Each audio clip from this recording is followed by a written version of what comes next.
The Bravest Fish.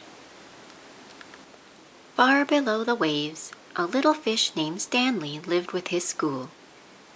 They were the brightest, sparkliest fish of the deep, dark sea. One morning, Stanley woke up late.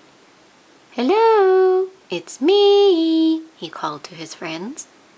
But the reef was strangely quiet.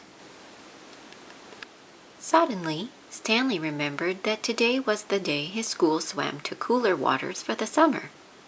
"Jumping jellyfish!" he groaned. He hurried to the meeting point as fast as his fins could carry him. But no one was there. As he looked around, he saw a bright light. "Aha! They haven't gone far," he said, and he raced toward the glow. But it was only a lobster counting coins. "Go away! Don't touch my treasure!" the lobster growled, snip-snapping his claws. "I'm looking for my friends," said Stanley. "Fish!" the lobster grumbled. "Those others were in such a hurry to find someone they upset my coins." "Others?" asked Stanley. "My friends." "Join them then," snarled the lobster, and Stanley sped off. Ahead of him, Stanley saw a shimmer. He could just make out a bright, sparkly fish, one of his friends. "Hello, it's me," he called, swimming faster. Plonk! Stanley crashed headfirst into something hard. "Jumping jellyfish!" he cried. It wasn't one of his friends at all, but his own reflection in a shiny pearl. Stanley rubbed his bumped nose. Feeling a little dazed, he didn't notice the dark shape coming up behind him.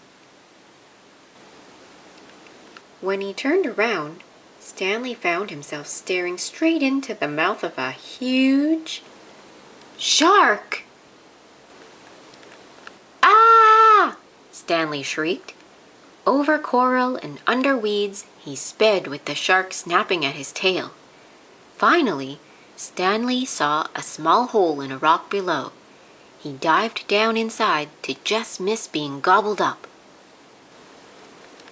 Deep within the cave, Stanley shivered and shook. He felt sad and lonely. He was beginning to think he'd never see his friends again. "Well, I can't stay here forever," he said at last. Stanley poked his head out of the cave to see if the shark had left. "Jumping jellyfish!" he squealed. The sea was a golden orange, glowing and glittering.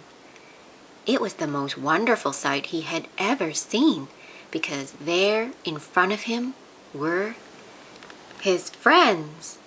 "Hello, it's me," he called. "Stanley!" his friends cheered. "Where have you been? We've been looking all over for you."